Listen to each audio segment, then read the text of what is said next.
Compromise. உங்க சைடுலயும் எங்க சைடுலயும். GT Holidays, South India's #1 travel brand. GRC jewellers Kanchipuram வாடிக்கையாளர் அனைவருக்கும் இனிய புத்தாண்டு நல்வாழ்த்துக்கள்.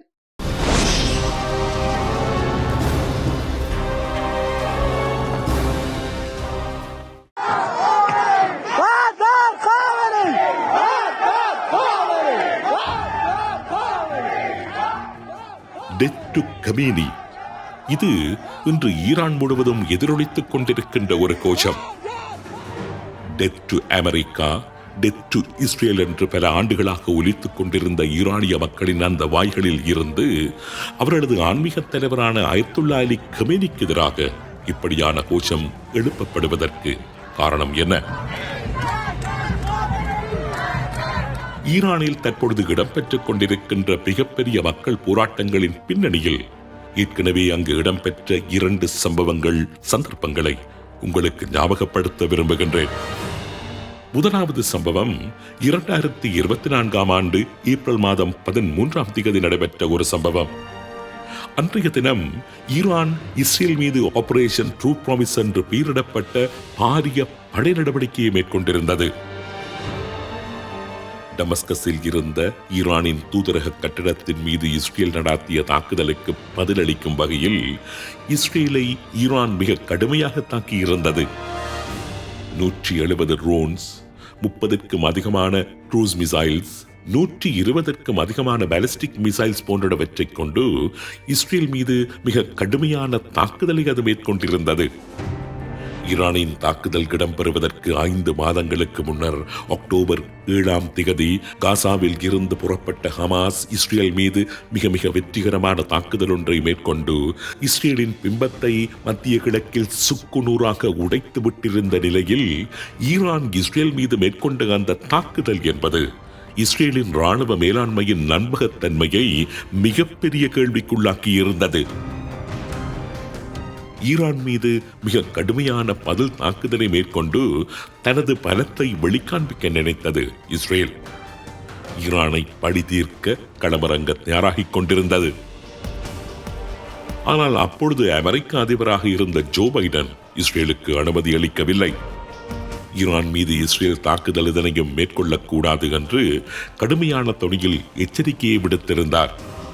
ஈரானின் தாக்குதலை வெற்றிகரமாக முறியடித்து விட்டீர்கள், அந்த வெற்றியை பெற்றுக்கொண்டு ஈரானுடனான சண்டையை இத்துடன் முடித்துக் கொள்ளுங்கள் என்று மிக கடுமையான தொனியில் இஸ்ரேலை அவர் எச்சரித்திருந்தார். ஈரான் மீது இஸ்ரேல் தாக்குதல் நடத்தினால் அமெரிக்காவோ அல்லது வேறு நேச நாடுகளோ துணைக்கு வரமாட்டாது என்றும் கூறிவிட்டிருந்தார். இஸ்ரேலும் ஈரான் மீது பேருக்கு ஒரு அடையாள தாக்குதலை நடத்திவிட்டு கடந்து சென்றிருந்தது. ஈரான் விடயத்தில் அமெரிக்கா அவ்வாறு அந்த நேரம் நடந்து கொண்டதற்கு பல வியாக்கியானங்கள் கூறப்பட்டன. ஈரானின் பலம் பற்றிய அமெரிக்காவின் அச்சமாக அது பார்க்கப்பட்டது. வளைகுடாவில் அமைக்கப்பட்டிருக்கின்ற அமெரிக்க தளங்கள் பற்றிய அச்சம் காரணமாக அமெரிக்கா தயக்கம் காண்பிப்பதாக கூறப்பட்டது. ஈரானை தாக்குகின்ற அளவுக்கு இஸ்ரேலிடம் பலம் கிடையாது என்றெல்லாம் அப்பொழுது விமர்சிக்கப்பட்டன. ஆனால் உண்மை என்னவென்றால் ஈரானின் கண்களை அதனது விரலை வைத்தே குத்துவதற்கான களப்பணிகளை எல்லாம் செய்து முடித்துவிட்டு தருணம் பார்த்து அமெரிக்கா காத்துக் கொண்டிருந்ததால் தான் இஸ்ரேலுடனான மோதலை அந்த நேரத்தில் அமெரிக்கா அனுமதிக்கவில்லை. ஈரானில் ஒரு மக்கள் புரட்சிக்கான விதையை விதைத்துவிட்டு அறுவடைக்காக அமெரிக்கா காத்துக் கொண்டிருந்தது. அந்த நேரத்தில் இஸ்ரேல் ஈரான் மீது குண்டுகளை வீசி அழிவுகளை அங்கு ஏற்படுத்திவிட்டால் அல்லது இஸ்ரேலுக்கும் ஈரானுக்கும் இடையில் ஒரு யுத்தம் அந்த காலகட்டத்தில் உருவாக்கிவிட்டால் ஈரானையிட்ட அமெரிக்காவின் அந்த நீண்ட கால உழைப்பு ஒரு நொடியில் வீணாகி போய்விடும். ஈரானுக்கு எதிராக இஸ்ரேல் போர் புரியும் ஒரு நிலை ஏற்பட்டால் ஈரானிய மக்கள் தமது நாட்டின் பக்கம்தான் திரடுவார்களே தவிர ஈரானின் அரசுக்கு எதிராக நிலைப்பாடு எடுக்க முன்வர மாட்டார்கள். அதனால்தான் இஸ்ரேலின் தாக்குதலை அப்பொழுது அமெரிக்கா வலிந்து தடுத்திருந்தது அல்லது பிற்போட்டிருந்தது. அமெரிக்காவை எடுத்துக்கொண்டால் அங்கு சுமார் 15 லட்சம் ஈரானியர்கள் வாழ்ந்து வருகின்றார்கள். கனடாவில் 4 லட்சம் ஈரானியர்களும், ஜெர்மனியில் 3.5 லட்சம் ஈரானியர்களும், பிரித்தானியாவில் 1.5 லட்சம் ஈரானியர்களும் வாழ்ந்து வருகின்றார்கள். இவர்களில் பெரும்பாலானவர்கள் 1979 ஆண்டு ஈரானில் இஸ்லாமிய புரட்சி ஏற்பட்டு ஈரான் இஸ்லாமிய கடும்போக்காளர்களால் கைப்பற்றப்பட்ட போது அந்த ஆட்சி மீது விரோதம் கொண்டு ஈரானை விட்டு வெளியேறியவர்கள். ஈரானுக்குள் மீண்டும் திரும்புவதற்காக தருணம் பார்த்து காத்துக் கொண்டிருப்பவர்கள். அமெரிக்காவில் வாழுகின்ற 15 லட்சம் ஈரானியர்களை எடுத்துக் கொண்டால் அவர்கள் தங்களை அமெரிக்க ஈரானியர்கள் என்று அழைத்துக் கொள்ளும் அளவுக்கு அமெரிக்கா மீது பாசம் கொண்டு வாழ்ந்து வருகின்றவர்கள். அமெரிக்காவிலும் ஐரோப்பாவிலும் வாழ்ந்து வருகின்ற ஈரானியர்களை அடிப்படையாக வைத்து ஈரானில் ஒரு பாரிய மக்கள் புரட்சியை கடந்த 40-45 வருடங்களாக திட்டமிட்டு வருகின்றது அமெரிக்காவின் உளவு அமைப்பான CIA. அதாவது ஒரு மக்கள் எழுச்சியினூடாக ஈரானின் ஆட்சியை கவிழ்ப்பதற்கான சதி.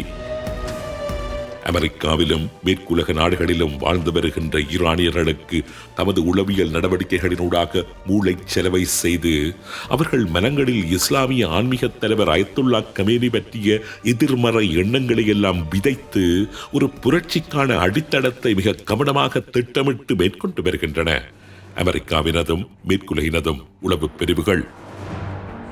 சுமார் 45 வருடங்களாக அமெரிக்காவில் CIA விதைத்து வருகின்ற விதைகள் தான் இப்பொழுது ஈரானில் விருட்சமாக மாற ஆரம்பித்துள்ளன. இரண்டாவது சம்பவம். இந்த சம்பவம் கடந்த ஜூன் மாதம் நடைபெற்ற இஸ்ரேல் ஈரான் யுத்தத்தின் போது இடம்பெற்ற சம்பவம்.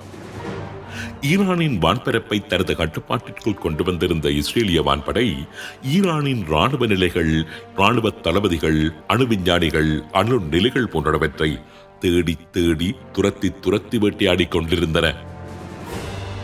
ஒரு பக்கம் ஈரான் இஸ்ரேல் மீது சகட்டு மேனிக்கு பாலிஸ்டிக் ஏவுகணை தாக்குதல்களை மேற்கொண்டபடி இருக்க, ஈரானிய விமானங்களோ சளைக்காமல் ஈரானில் தனது தாக்குதல் வேட்டைகளை தொடர்ந்தபடியேதான் இருந்தன. அந்த 12 நாள் யுத்தத்தின் போது இஸ்ரேல் தனது தாக்குதல்களின் இடைநடுவே செய்து கொண்டிருந்த ஒரு காரியம் உங்களுக்கு நினைவில் இருக்கும் என்று நினைக்கின்றேன். அதாவது ஈரானின் ஆன்மீக தலைவரை துரத்தி வேட்டையாடிக் கொண்டிருந்தது இஸ்ரேல். யுத்தம் நடைபெற்றுக் கொண்டிருந்த அந்த 12 நாட்களுமே ஏதோ ஒரு வகையில் ஈரானிய ஆன்மீக தலைவர் அயத்துல்லா அலி கமேனி பற்றி இஸ்ரேல் ஏதோ ஒரு செய்தியை கூறியபடிதான் யுத்தம் நடாத்தி கொண்டிருந்தது. கமேனி எந்த நிமிடமும் கொல்லப்பட்டு விடுவார் என்பதான செய்திகள் தினம் வெளிவந்து கொண்டிருந்தன. ஈரானின் அடுத்த தலைவர் யார் என்று விவாதிக்கின்ற அளவுக்கு அந்த பேச்சுக்கள் மிக தீவிரமாக அங்கு வலம் வந்து கொண்டிருந்தன. அந்த நேரத்தில் அயத்துல்லா கமேனி என்று தாக்கப்படுவார், கமேனி எங்கு மறைந்திருக்கின்றார் என்பது எங்களுக்கு தெரியும், கமேனி தனது சகாக்களை எல்லாம் விட்டுவிட்டு ஓடி ஒழித்துக் கொண்டார் என்றெல்லாம் அந்த யுத்த கலோபரங்களுக்கு மத்தியிலும் கமேனி பற்றிய செய்திகள் இதோ ஒரு வடிவத்தில் வெளிவந்த வண்ணமே இருந்தன. ஒரு சந்தர்ப்பத்தில் கமேனி மீது தாக்குதல் நடத்தி அவரை கொலை செய்துவிடக்கூடாது என்று அமெரிக்க அதிபர் இஸ்ரேலுக்கு கட்டளை பிறப்பித்திருப்பதாகவும், வேண்டா வெறுப்பாக அந்த கட்டளைக்கு இஸ்ரேல் கட்டுப்படுவது போலவெல்லாம் செய்திகள் வெளியாகிக் கொண்டிருந்தன. அந்த அளவுக்கு அந்த 12 நாள் யுத்தத்தின் நாட்களில் கமேனியின் பெயர் மலினப்படுத்தப்பட்டுக் கொண்டிருந்தது. உண்மையிலேயே கடுமையான அந்த யுத்தத்தின் நடுவே இஸ்ரேலிய உளவு அமைப்பான மொசாட் மேற்கொண்ட ஒரு உளவியல் நடவடிக்கைதான் கமேனியின் பிம்பத்தை குறிவைத்ததான அந்த செய்திகள். ஈரானிய மக்கள் மனங்களில் கமேனி பற்றி இருந்த மிகப்பெரிய எண்ணோட்டத்தை, பிரமிப்பை, மரியாதையை அவர்களுக்கே தெரியாமல் உடைக்கின்றதான ஒரு psychological operation. Ayatollah Ali Khamenei என்பவர் ஈரானில் சகல நிறைவேற்று அதிகாரங்களும் நிறைந்த இணையில்லாத ஒரு தலைவர். ஒரு இறை தூதருக்கு நிகரான மரியாதை அயத்துல்லா அலி கமேனிக்கு ஈரானில் இருக்கின்றது. இஸ்லாமிய மத விவகாரங்களில் கமேனியினுடைய கருத்துக்கு மாறாக அங்கு வேறு எந்த கருத்துமே கிடையாது. அதாவது வெளியே தெரியாத ஒரு ஒளிவட்டமே அவரது தலைக்கு பின்னால் இருக்கின்ற அளவுக்கு மரியாதைக்குரியவராக ஈரானில் வலம் வந்து கொண்டிருந்தவர்தான் அயத்துல்லா அலி கமேனி. கமேனியின் தலையின் பின்னால் இருந்த அந்த ஒளிவட்டத்தை அடித்து சுக்குநூறாக சிதைத்து விட்டிருந்தார்கள் இஸ்ரேலியர்கள் அந்த யுத்தத்தின் நாட்களில். ஈரானியர்களின் மரியாதைக்குரியவராக வலம் வந்து கொண்டிருந்த கமேனியின் ஒப்பற்ற அந்த நாமம் அந்த யுத்த காலத்தில் மிக மோசமாக சிதைக்கப்பட்டது, இஸ்ரேலினாலும் அமெரிக்காவினாலும். அதிவல்லமை பொருந்திய ஈரானின் ஆன்மீக தலைவர் இஸ்ரேல் துரத்த ஓடி ஓடி ஒளிந்த காட்சிகளை இம்முறை நேரில் பார்த்திருந்தார்கள். ஈரானிய மக்கள் தெஹ்ரானில் இருந்து பல லட்சம் மக்களை வெளியேறிச் செல்லும்படி இஸ்ரேல் கூறி அடித்த போது, நீங்கள் உங்கள் வாழ்விடங்களை விட்டு வெளியேறிச் செல்ல வேண்டாம், நாங்கள் உங்களுக்கு பாதுகாப்பு தருகின்றோம் என்று கூறி ஈரானிய மக்களின் காப்பாளராக தன்னை வெளிப்படுத்தாமல் மக்களுக்கு முன்னரேயே ஓடி ஒழித்துக் கொண்ட அயத்துல்லா அலி கமேனியின் செயல் ஈரானிய மக்கள் மத்தியில் அவருக்கிருந்த பிம்பத்தை சுக்குநூறாக்கிவிட்டிருந்தது. ஈரானின் தலைக்கு மேலாக இஸ்ரேலிய குண்டுவீச்சு விமானங்கள் 12 நாட்களாக சுதந்திரமாக பறந்து தெரிந்த காட்சிகளை நேரில் பார்த்துக் கொண்டிருந்தவர்கள் அந்த மக்கள். 30-40 வருடங்களாக தாங்கள் டெட் டு இஸ்ரேல் என்று கூறி சபித்து வந்த அந்த தேசத்தின் இயந்திர பறவைகள் தமது தேசத்திற்குள்ளேயே வந்து தமது தேசத்தின் சொத்துக்களை எல்லாம் குண்டு வீசி தகர்த்த போது எதுவுமே செய்ய முடியாமல் கைகட்டி வேடிக்கை மாத்திரமே பார்த்து கொண்டிருந்த அயத்துல்லா அலி கமேனியின் அந்த கையாளாகாத தனத்தை விரக்தியோடு பார்த்து நொறுங்கி போனவர்கள்தான் அந்த மக்கள். அதுவரை நினைத்தார்களோ இல்லையோ, அந்த தருணத்தில் நிச்சயம் அவர்கள் நினைத்திருப்பார்கள், தமது ஆன்மீக தலைவர் தங்களைப் போலவே ஒரு சாதாரண மனிதன்தான் என்று.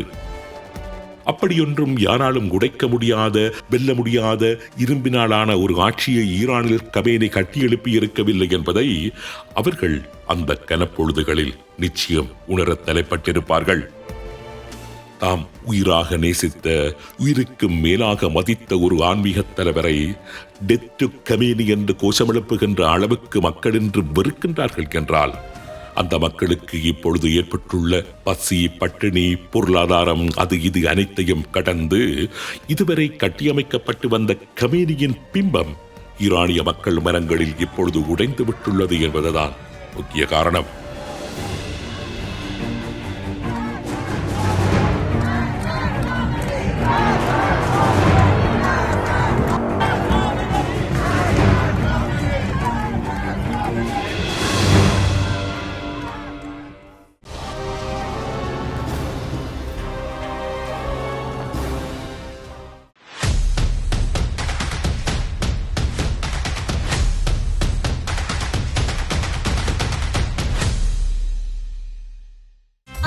No compromise. உங்க சைடுலயும் எங்க சைடுலயும். GT Holidays, South India's #1 travel brand. GRC jewellers Kanchipuram வாடிக்கையாளர் அனைவருக்கும் இனிய புத்தாண்டு நல்வாழ்த்துக்கள்.